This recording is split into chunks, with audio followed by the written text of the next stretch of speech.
J'ai pas vu un Lyon aussi convaincant depuis de très longs mois, voire depuis les premières et deuxième journées de Ligue 1. Juste poser une question, Nico, avant que. Dis-moi, en Ligue 1, je parle. Quand tu dis j'ai pas vu, je pense que c'est le match plus convaincant de Lyon. Ok, ça, je veux bien te rejoindre. Mais est-ce que tu as trouvé que Lyon a fait un très bon match de A à Z?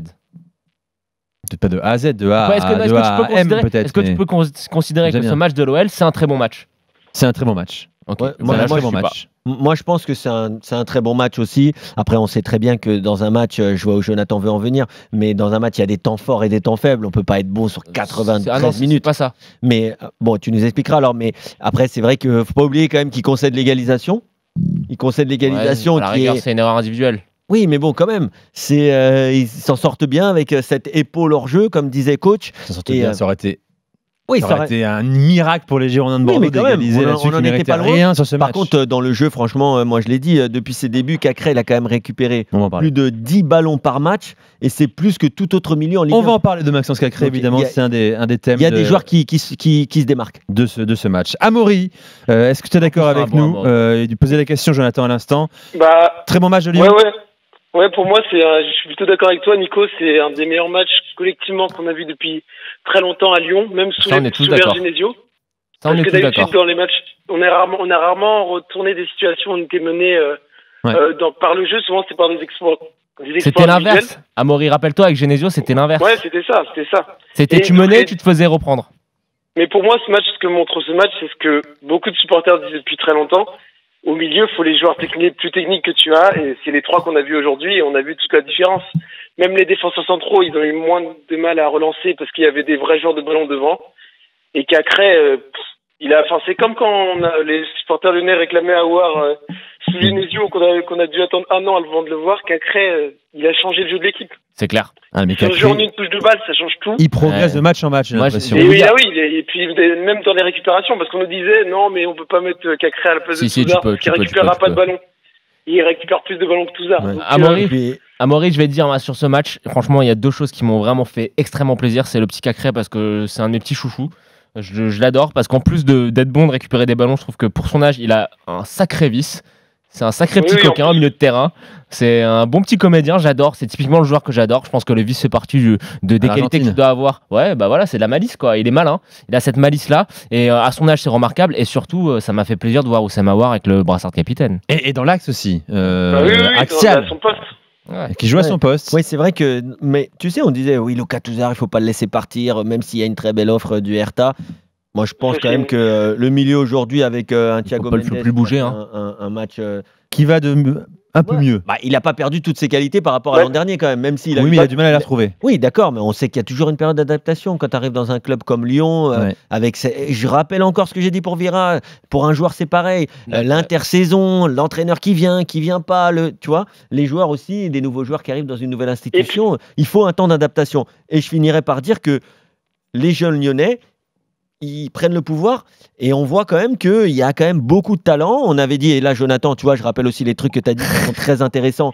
Et un jour, non, là au contraire, il abonde. Jonathan avait dit qu'il ne fallait pas non plus que Lyon se dise, bon, les jeunes, ça va faire l'affaire, alors on ne recrute pas, et je suis complètement d'accord avec lui. Il va falloir quand même faire un recrutement intelligent, au moins sur un ou deux postes. Tu vois que je me rappelle aussi des bonnes choses que tu dis.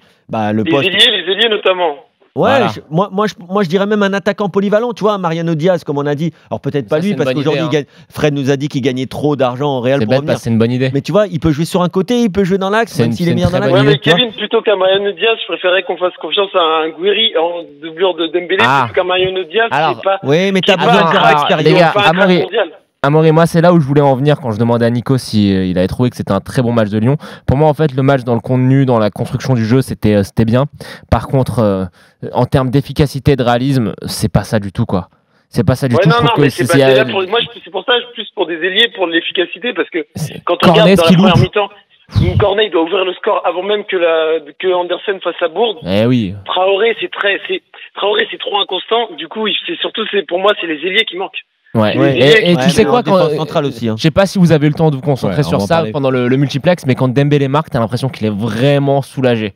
Il est vraiment soulagé. Il va mettre un coup là dans le panneau de pub. Je pense qu'il est vraiment. Il a mis 3 en 2020. Non, il est vraiment. Je pense qu'il est vraiment soulagé de marquer parce que l'impression que j'avais en regardant. Ah ben non, en plus c'était même pas pendant le multiplier, j'ai dit une connerie. L'impression que j'avais en regardant ce match-là, c'était que Lyon faisait un très bon match, avait l'emprise sur le jeu, mais que dans les 30 derniers mètres, vu les imprécisions qu'il y avait, ça allait peut-être tourner en autre boudin. Non, mais donc, t'as complètement raison. Ils doivent entre guillemets tuer ce match beaucoup plus tôt. Et c'est là où tu vois les limites de ton effectif. Oui, après, ça, je suis d'accord. Après, ça se joue à rien parce que Dembélé il fait ce piqué franchement splendide dans un angle fermé qui tape la barre et redescend. Je pense plus aux occasions de corner, notamment quand il est tout seul face au but et qu'il la cadre même pas. C'est pour ça que je dis qu'ils se sont fait peur. Mais on commence quand même à voir la patte Garcia. Non, c'est pas vrai. C'était une blague. C'était une blague.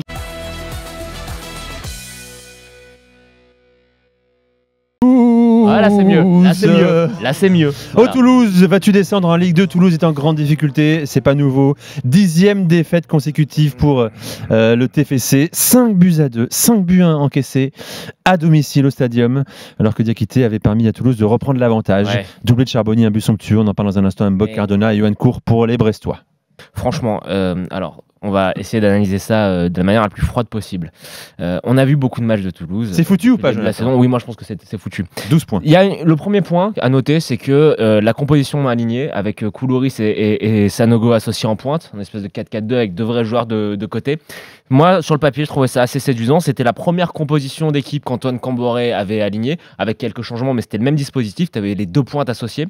Ça avait donné cette victoire contre Lille, c'est ça, si je me rappelle bien. Et sur le papier, moi, je trouve que c'est assez séduisant. Le problème, on va résumer ça très simplement, mais c'est que tu ne peux rien faire si défensivement, tu es aussi naïf et faible.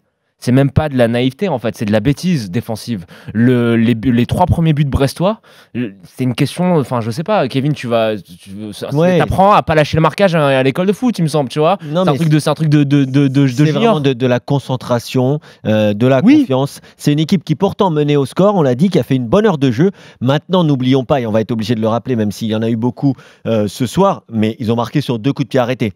Où ils étaient complètement seuls. Donc c'est pas comme si tu vois dans le jeu, ils avaient été exceptionnels. Il y avait quand même 2-3 mouvements qu'on n'a pas vu sur les matchs d'avant. On a vu une équipe qui sur une heure de jeu a été très cohérente, mais voilà qui a été rattrapée, retombée dans ses travers et qui défensivement a eu beaucoup trop d'oublis, beaucoup trop d'erreurs de concentration. Et à ce niveau-là, ça pardonne pas. Il y a un truc qui m'a quand même. En fait, j'ai du mal à l'analyser parce que quand Cour met le premier but très rapidement, je me dis bon bah c'est bon, hein, on sait comment ça va se passer. Ils vont lâcher le match et Brest va se diriger vers une victoire tranquille. Alors il y a cette réaction certes sur le coup de pied arrêté, mais qui dénote quand même un certain caractère. Tu dis effectivement, il y a peut-être quelque chose qui a changé. Et c'est peut-être l'énergie du dernier espoir. Je te jette à corps perdu dans la bataille. Et puis au final, ça tient. L'heure de jeu est assez convaincante. Par contre, quand Charbonnier égalise, là, ça part en déliquescence, quoi.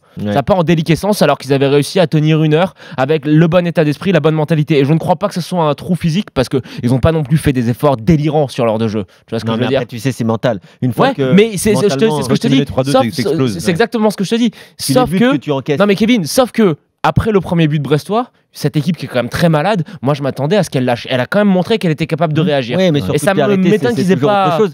Après, quand tu prends ce but incroyable de Charbonnier avec cette reprise de volée d'eau où en une touche il te la met pleine lunette, tu sais quand tu es sur la pelouse, Nico et Jonathan, t'as l'impression que t'as le monde qui te tombe sur la tête. Tu dis non mais c'est pas possible. Pas là, pas dans ce match-là. L'autre il lui met une reprise de volée presque les yeux fermés qui finit en lunettes. C'est pas notre soir. En plus il met une frappe énorme Mbok également. En plus il met un doublé alors que Gaëtan Charbonnier il était bloqué à 3 buts. Pas très bien ce début de saison. On était quand même très déçus statistiquement de son début de saison. Brest a marqué 4 buts entre la 72e et la 85e minute de jeu. 4 buts en 13 minutes. Et le but de Mbok. Toulouse a lâché, exceptionnel. Mais Charbonnier et Mbok là on a 2 des plus beaux buts de la saison pour l'instant. Rennes sur le but de Mbok.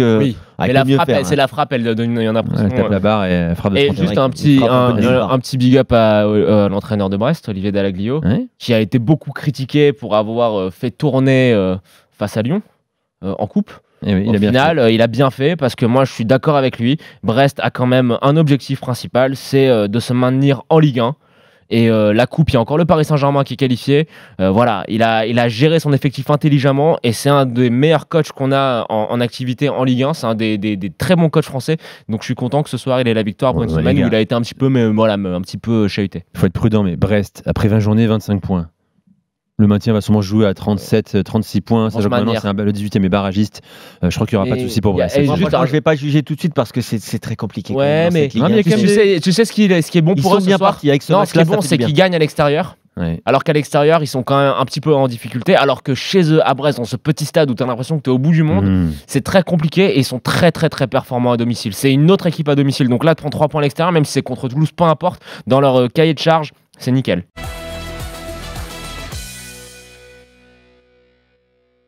Le résultat, j'allais dire qu'il est logique, mais j'ai quand même entouré sur ma petite feuille Benitez, parce que ce soit au début de match où il est tout simplement exceptionnel dès les 2-3 premières minutes avec cette petite manchette et ensuite il a enchaîné parade sur parade.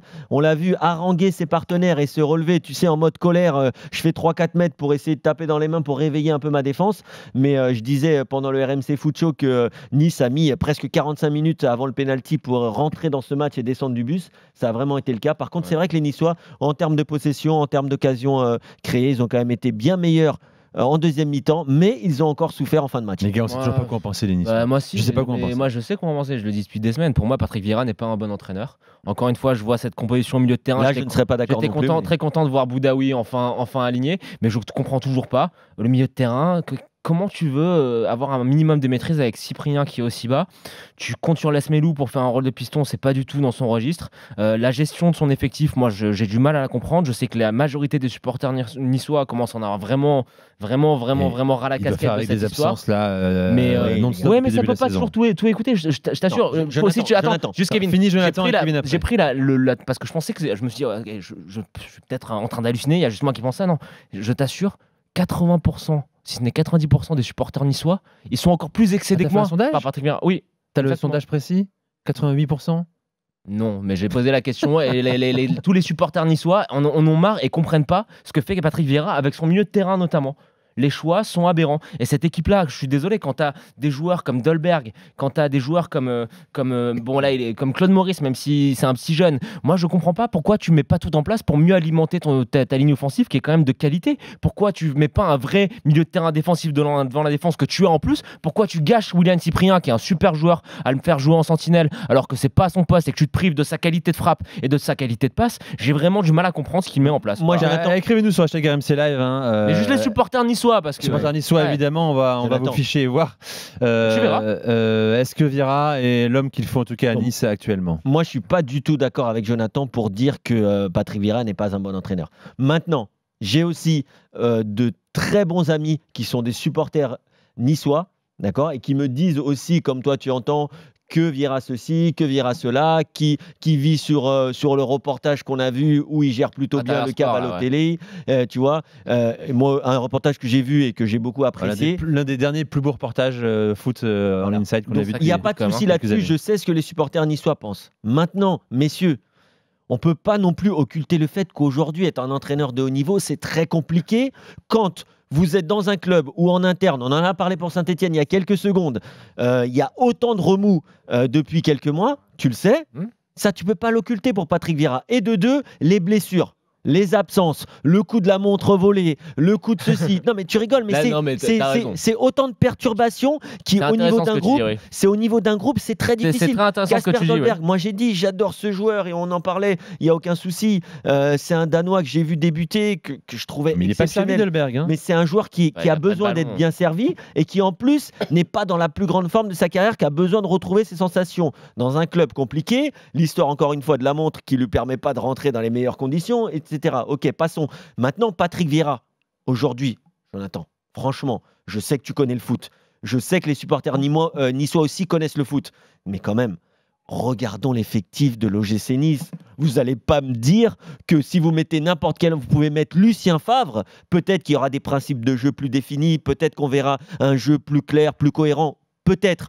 Mais on ne va pas me dire que l'effectif de Nice, il est quand même de grande qualité. Je vais dire le problème. Moi, le problème Cyprien, non, mais attends, Kevin, le problème, je vais te répondre très précisément. Le problème, le problème, il a Dante Kevin, le problème, c'est le même en fait. C'est que, alors, Moi, mon appréciation sur Patrick Vieira, je l'ai précisé. Je pense que pour l'instant, c'est un mauvais entraîneur, mais ça ne veut pas dire que ça ne deviendra pas un très bon entraîneur. Je pense qu'il a été dans un club de Ligue 1, même s'il a eu quelques résultats, je pense que c'est de la marche, c'était peut-être un petit peu trop haute. Après, moi, je te donne le point précis sur lequel je ne comprends pas. C'est son organisation au milieu de terrain. Tamézé est sorti de l'équipe alors qu'il a fait des bons matchs juste parce qu'il s'est embrouillé avec Patrick Vieira.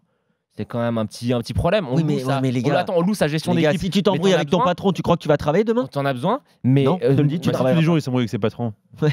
Il est encore là, je suis mon propre patron, c'est ça le truc. Non, mais tu vois. Non, mais d'un côté, c'est moi, ce que je comprends pas, c'est que tu vois que ce milieu de terrain là, cette formule là ne fonctionne pas. Pourquoi tu t'entêtes?